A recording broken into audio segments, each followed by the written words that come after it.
അതിന് ചുറ്റും കണ്ടോ ഭയങ്കര ബീച്ചാണ്. ഗോവൻ കടൽ തീരാട്ടെ കാണുന്നത് ഫ്രണ്ട്സ്. അപ്പൊ ഇത് മെയിൻ റോഡിന്റെ അവസ്ഥ കേട്ടോ, ഗോവയിലെ മെയിൻ റോഡിന്റെ അവസ്ഥ.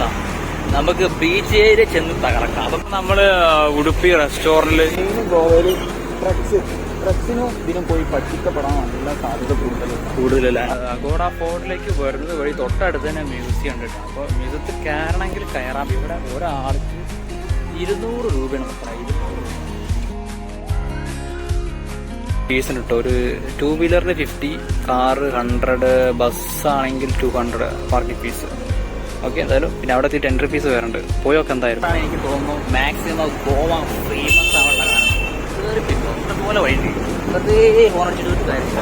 ഗോവക്കാരെ മെയിൻ പ്രത്യേകത എന്താ പറയുക, ഹോണുമെന്ന് അവർ കൈയെടുക്കും തോന്നില്ല കേട്ടോ. ഫുൾ നമ്മളെ ബസ് പോണൊക്കെ നമ്മളെ പറക്കുന്നളികാനെ പോലെ താമരാക്ഷൻ ബിൽഡിനെ പോലുള്ള ബസ്.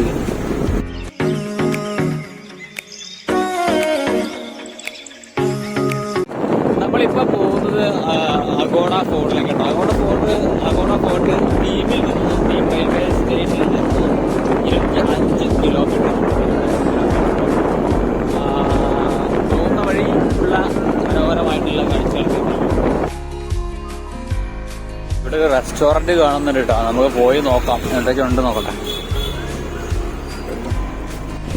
മച്ചന്മാരെ, അങ്ങനെ നമ്മൾ ആദ്യത്തെ ആ റെസ്റ്റോറന്റിൽ ഫുഡിന്റെ റേറ്റ് എന്ന് ചോദിച്ചപ്പോൾ 250 രൂപയാണ്. അപ്പോൾ നമ്മൾ മാക്സിമം ചെലവ് ചുരുക്കിയുള്ള യാത്ര ആയതുകൊണ്ട് തന്നെ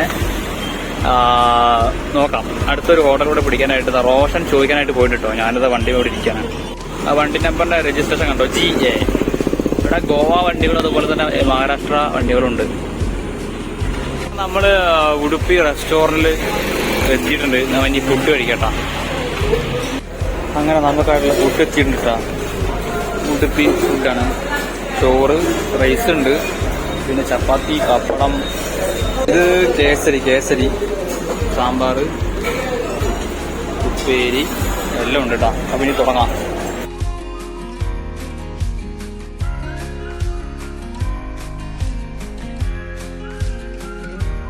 അപ്പോൾ ദൂരത്തൊരു ടെമ്പിൾ കണ്ടോ,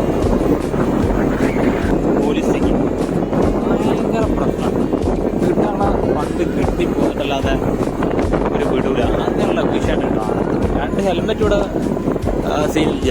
ഒരാൾക്ക് ഒരു ഹെൽമെറ്റ് മതി. വണ്ടി ഓടിക്കുന്ന ആൾക്ക് ലൈസൻസ് ഹെൽമെറ്റ് മാത്രം. അതേപോലെ ഈ സൈഡിൽ കണ്ടോ, ഇവിടെ ഉണ്ട് കേട്ടോ. അതേപോലെ ഇതൊരു പള്ളീൻ്റെ ടൈപ്പാണ്.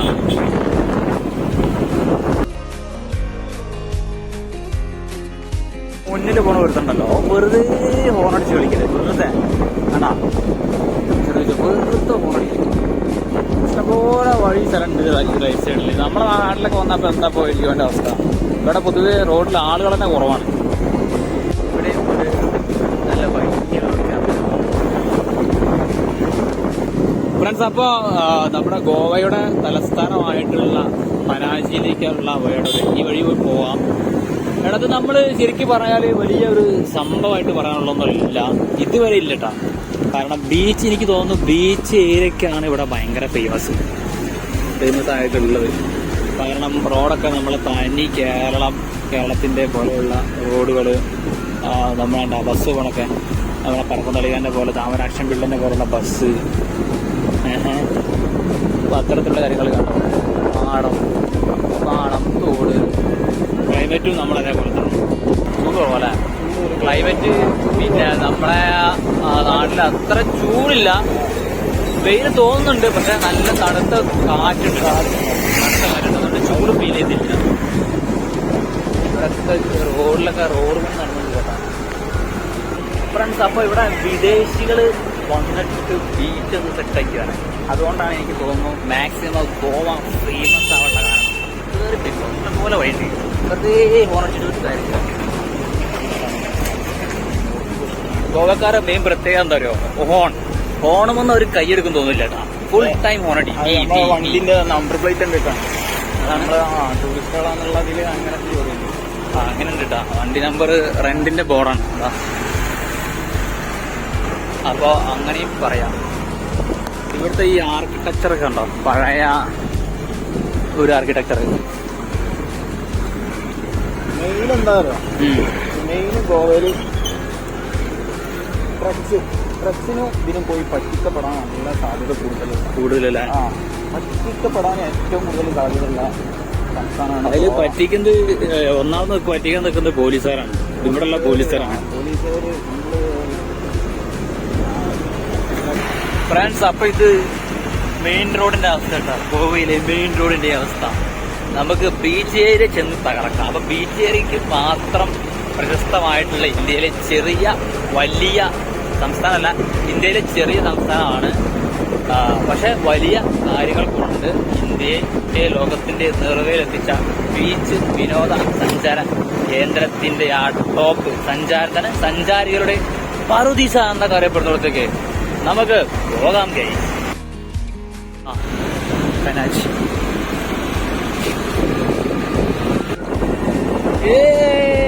എന്താണ് വില്ല, പവർ വില്ല, എന്തൊക്കെയാണ്. ഇങ്ങനെ നമുക്ക് ഒരു 8 കിലോമീറ്ററാണ് ഇത് ഈ അഗോഡ ഫോർട്ടിലേക്കുള്ളത്. ഗൂഗിൾ ചേച്ചി ഒന്നും മിണ്ടാതിരിക്കും, ഞാൻ എന്തായാലും പറയട്ടെ.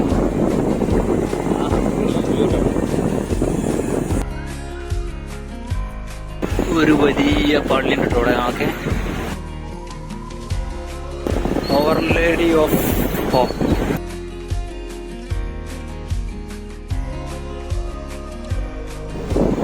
മനോഹരമായിട്ടുള്ള ഒരു അമ്പലമാണോ പള്ളിയാണോ, ബുദ്ധിസ്റ്റ് ടെമ്പിൾ കേട്ടാ, ബുദ്ധിസ്റ്റ് ടെമ്പിൾ. നമുക്ക് റൈറ്റ് ഓൾറെഡി പനാജി ആണ് നമുക്ക് വഴി.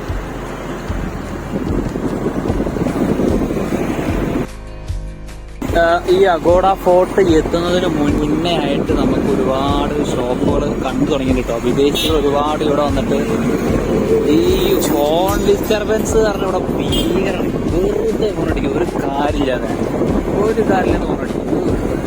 വേറെ ദേഷ്യം പറ്റും. റോഡിലാണെങ്കിൽ ഇഷ്ടംപോലെ സ്ഥലത്ത് കയറി പോയി. ഈ പഹന്മാരാണ് കയറി പോവില്ല. ഇവിടെ ഒരു പള്ളി ഉണ്ടാവും. പള്ളിന്റെ കേസ अच्छा है बहुत अच्छा है. क्या भाषा पढ़ले अच्छा है.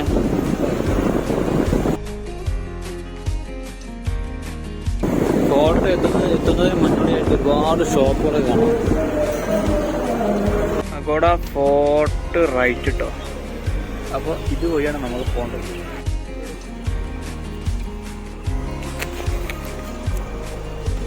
മ്യൂസിയത്തിലേക്ക് പോകുന്ന വഴി നമുക്ക് ഫീസ് ഉണ്ട് കേട്ടോ. ഒരു 2 വീലറിന് 50, കാറ് 100, ബസ്സാണെങ്കിൽ 200 പാർക്കിംഗ് ഫീസ്.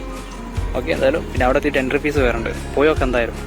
ഫ്രണ്ട്സ്, അങ്ങനെ നമ്മൾ അഗോഡ ഫോർട്ടിലേക്ക് പോകുന്നതിന് മുന്നേ ഒരു ഇത് കണ്ടിട്ടോ. അവിടെ അഗോഡ മ്യൂസിയം കണ്ടിട്ടുണ്ട്. അതിനുള്ളിൽ വീഡിയോ എടുക്കാൻ പറ്റുമെന്ന് വലിയ ഉറപ്പൊന്നുമില്ല, എങ്കിലും നമുക്ക് പോയി നോക്കാം. അതിന് ചുറ്റും കണ്ടോ ഭയങ്കര ബീച്ചാണ്. ഗോവൻ കടൽ തീരാട്ടേ കാണുന്നത്.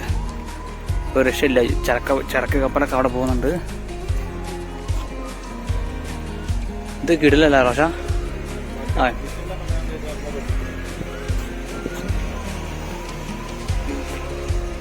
അടിപൊളി.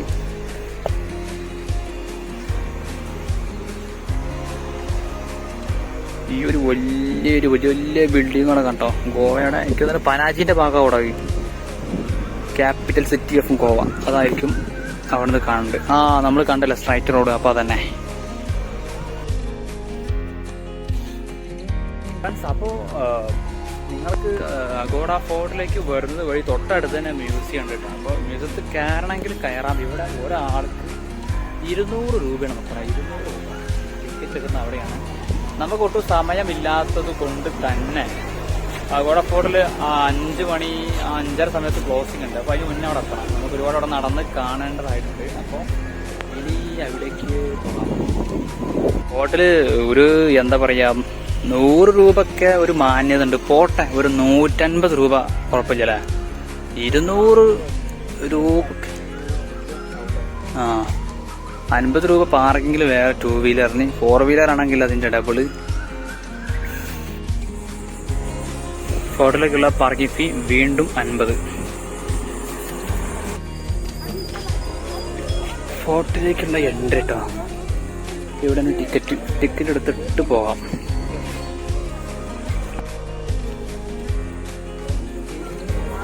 2 ടിക്കറ്റ് എടുത്തിട്ടുണ്ട്. 2 ടിക്കറ്റിന് ഒരാൾക്ക് 25 രൂപയുള്ളൂ. അതെന്തോ ഒരു വലിയ മെച്ചം കിട്ടാം. മ്യൂസിയത്തിൽ ഒരാൾക്ക് 200 രൂപയാണ്. ഇവിടെ ഓൺലി 25 റുപ്പീസ്.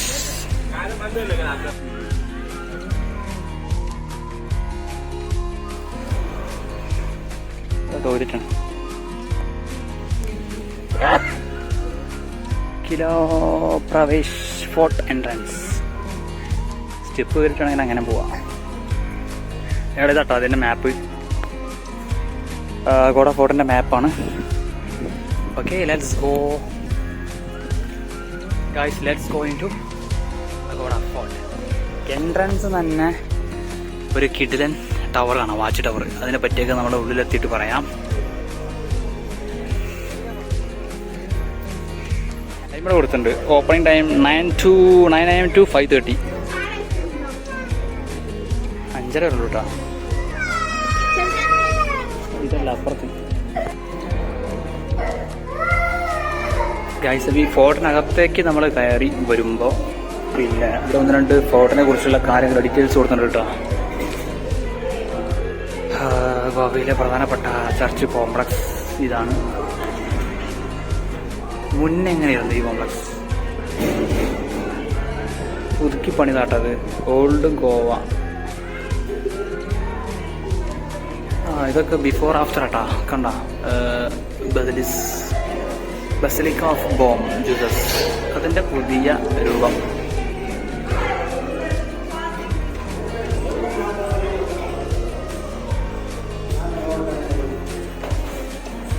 ലോവർ അഗോഡ ഫോർട്ട്ലെസ്.